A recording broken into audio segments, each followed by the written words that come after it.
Buenas tardes, esto es El Mundo Ahora de France 24. Muchas gracias por elegirnos para estar informados. Yo soy Rosa Pérez Masdeu, vamos con las noticias. El presidente de Estados Unidos, Donald Trump, ordena bloquear el estrecho de Hormuz, cerrado de facto por Irán, después de que las negociaciones en Islamabad, Pakistán, terminaran sin acuerdo. La Guardia Revolucionaria asegura que responderá con severidad contra los buques que se acerquen a esta zona. Cerraron las urnas en Hungría con un récord de participación. 2 horas antes del fin de la jornada electoral, el 74% del censo había acudido a votar en unas elecciones que pueden acabar con 16 años de gobierno de Viktor Orbán. Tenemos reporte desde Budapest. Este domingo también los peruanos acuden a las urnas. 35 aspirantes concurren en la primera vuelta presidencial en la misma jornada en que se eligen los representantes al Congreso, que pasa a ser bicameral.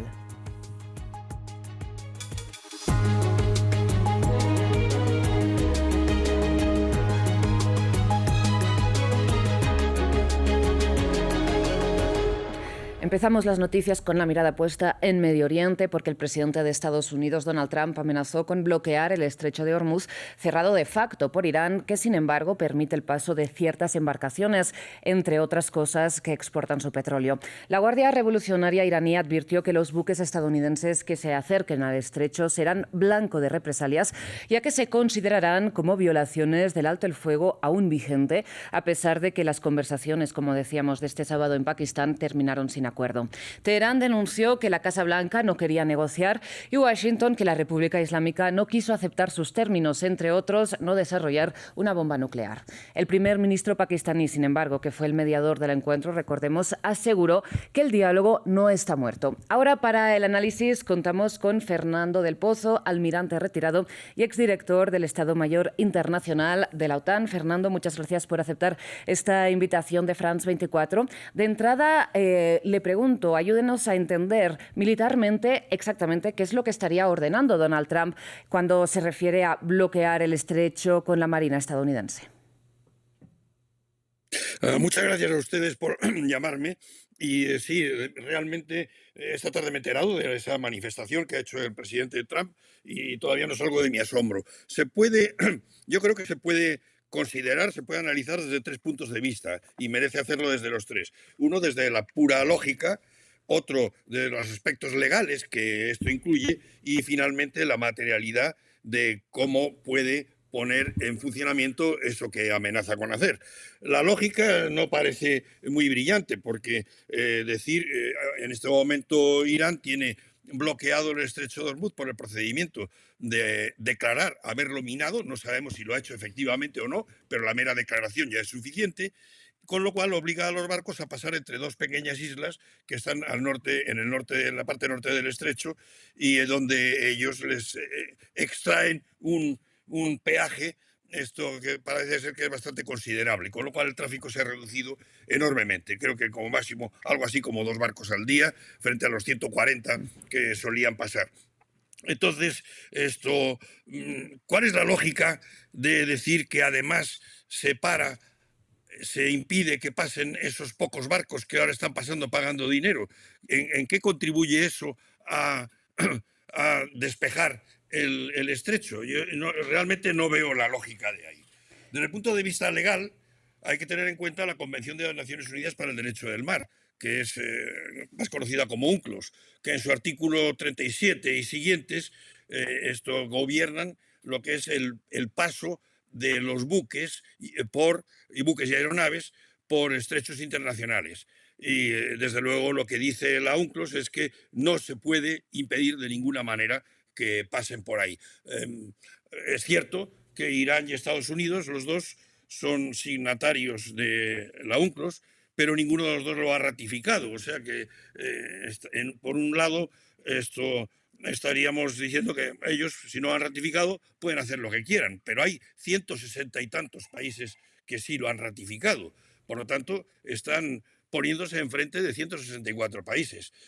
Por otro lado, hay otra contradicción aquí, porque Estados Unidos usa esos argumentos de la UNCLOS en una disputa que tiene con Canadá sobre el paso del noroeste, el paso por las islas del norte de Canadá. Así que esto no puede, a un tiempo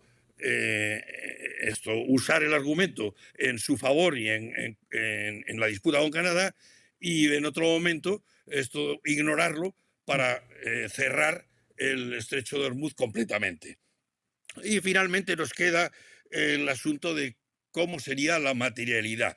Naturalmente, si solamente, como parece en las últimas declaraciones, se enfoca en los barcos que Irán deja pasar, pues sí, es posible que con un número adecuado de escoltas pueda abordar a cada uno y, no sé, imponerles sanciones, hacerles regresar, en particular a los que salen. No estoy muy seguro de los que entran porque la Marina Americana en este momento no está operando en el interior del Golfo de Persia, del Golfo Persa.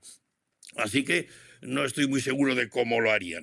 La parte que, sin embargo, suscita más dudas es la de desminar el estrecho, porque Estados Unidos solo tiene 4 cazaminas y además tengo entendido que están en el Pacífico, no están ahí cerca. Claro. Y eso no se puede hacer con un buque de escolta, un destructor o una fragata normal y corriente. No tienen el sonar preparado para eso. No se puede hacer. Cierto que ahí están experimentando con algunos equipos que llaman toolbox, que se pueden operar desde un barco normal, pero están lejos todavía de estar operativos. Así que no veo que puedan meterse a rehacerlas, a deshacer el minado. Así que todo esto lo veo bastante oscuro, la verdad. Y ante este panorama oscuro, como usted señala, y con, digamos, tanta incertidumbre en todos los campos que usted ha descrito, a su parecer, ¿qué deberían hacer los aliados de la OTAN si el presidente estadounidense los vuelve a apelar para que participen en esta operación, insisto, como usted señala, tan incierta? Por ejemplo, en un desminado, pues que no, como usted dice, no se sabe si encontraría minas o no. De nuevo, aquí están los aspectos legales y los aspectos materiales. Materialmente, los aliados europeos están en mucha mejor posición que Estados Unidos para ello, puesto que entre todas las naciones europeas cuentan, tengo entendido, que unos 120 y tantos cazaminas que podían naturalmente hacer la tarea. Eso sí, es una tarea que llevaría semanas y además que exige que no haya hostilidad desde la costa, porque los cazaminas no pueden trabajar en condiciones bajo el fuego enemigo. Así que desde el punto de vista material podrían. Desde el punto de vista legal también tenemos aquí otra dificultad, y es que esta operación, por su naturaleza y por la zona donde está, no pertenece al Tratado del Atlántico Norte, no la puede hacer la OTAN. La OTAN tiene sus condiciones para funcionar, que son que uno de los aliados reciba un ataque, sí, que no es el caso, y que esto suceda en Europa, el norte de América y el Atlántico al norte del Trópico de Cáncer, que tampoco sucede en este caso. Así que los aliados europeos podrían hacerlo, pero no tienen obligación, claro. por mucho que lo diga el presidente Trump. Fernando, y para ir concluyendo, porque lamentablemente no tenemos demasiado tiempo, digamos que del hecho de que las negociaciones en Islamabad concluyeran sin ningún principio de acuerdo, se puede extraer, se puede analizar que Irán considera que puede seguir resistiendo a los ataques estadounidenses y que mantiene esta estrategia del desgaste, ¿no? Le pregunto, más allá del cálculo político, en términos estrictamente militares, ¿cuál es ahora mismo el balance de fuerzas entre Estados Unidos, Israel e Irán? El balance de fuerzas es claramente favorable a Estados Unidos e Israel, de eso no hay ninguna duda. Lo era al comienzo de la guerra y ahora mucho más, porque han destruido mucho material militar. Pero eso no quiere decir que Irán esté completamente derrotado, no quiere decir que tenga que rendirse sin condiciones. Lo poco que tiene es suficiente para tener una resistencia activa. Por ejemplo, es impensable que Estados Unidos o Israel o los dos lo invadan por tierra para tomar posesión de territorio allí o yo qué sé, derrocar el gobierno, cualquier cosa. Eso es impensable. Con las pocas fuerzas que le quedan son más que sobradas para resistir algo así. Porque dice Fernando rápidamente que es impensable que Estados Unidos invada por tierra. Sí, es impensable. Yo no lo veo. Esto puede una fuerza de infantería marina creo que tienen ahí en presencia hasta 8.000 hombres. Eso es nada comparado con la Guardia Revolucionaria y no digamos con las fuerzas armadas de Irán, por pocos elementos de combate importantes que tengan. Se habrán quedado tal vez sin artillería antiaérea, sin carros de combate o sin artillería de tierra, pero son capaces de resistir una invasión terrestre como no incluya a algunos cientos de miles de hombres, cosa que está en este momento completamente fuera de consideración. Fernando del Pozo, pues ha sido un placer y muy clarificador contar con su análisis aquí en France 24. Muchísimas gracias. Un placer para mí también. Muchas gracias. Vamos ahora hasta Hungría, donde ya cerraron las urnas de esta jornada electoral decisiva que podría acabar con 16 años de gobierno del primer ministro ultraconservador Viktor Orbán, que se enfrentó a su ex aliado Peter Magyar con una ideología también conservadora, pero crítico con la corrupción del país y menos hostil con la Unión Europea y con Ucrania. A la espera de resultados podemos ya hablar de un récord de participación. Nuestra enviada especial a Budapest, Erika Olavarría, nos amplía.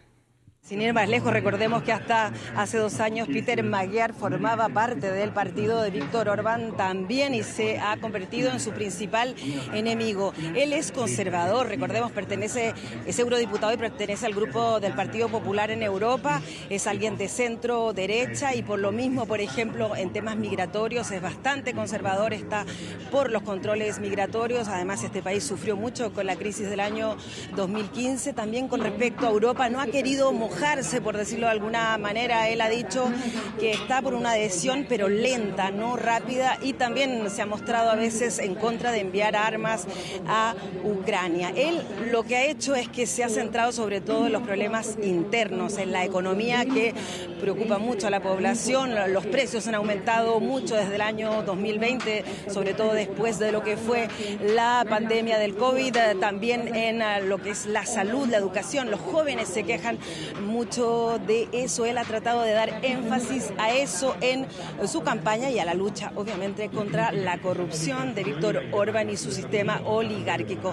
En cambio, Viktor Orbán ha hecho campaña más en los temas internacionales, en esa férrea oposición que tiene a la Unión Europea. Hoy, incluso cuando votó, él dijo que él estaba por una Europa de las naciones y que estaba contra los globalistas. También, recordemos, ha recibido el apoyo de los Estados Unidos, vino acá el vicepresidente de los Estados Unidos y también el jefe de la diplomacia americana, Marco Rubio, estuvieron aquí dándole su apoyo, mostrando cómo él es importante, ya que, recordemos, aquí, gracias a Viktor Orbán, se encuentra el laboratorio de la extrema derecha europea que sigue justamente los pasos del movimiento MAGA y obviamente también su campaña en contra de Ucrania, diciendo que si Magyar gana va a llevar a este país a la guerra. Recordemos, utilizó mucha inteligencia artificial durante esta campaña. Hay una propaganda que ha dado la vuelta al mundo que muestra a una niña llorando porque su padre parte a la guerra. El miedo justamente es el que ha utilizado él como herramienta en esta campaña.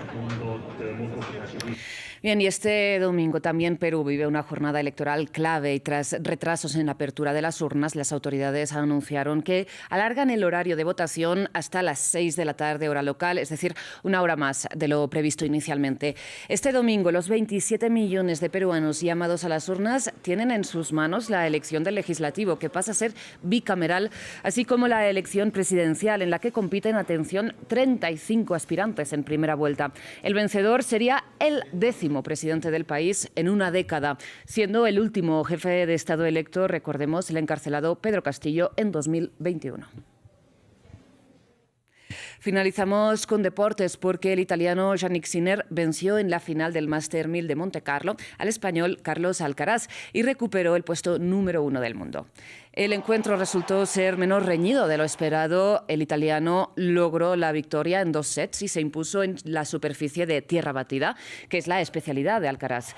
De esta manera se confirma el mal momento del español, quien viene de registrar malas participaciones en Indian Wells y en Miami. Ahora el próximo reto será en casa, en el Abierto de Barcelona. Hasta aquí las noticias, enseguida regresamos.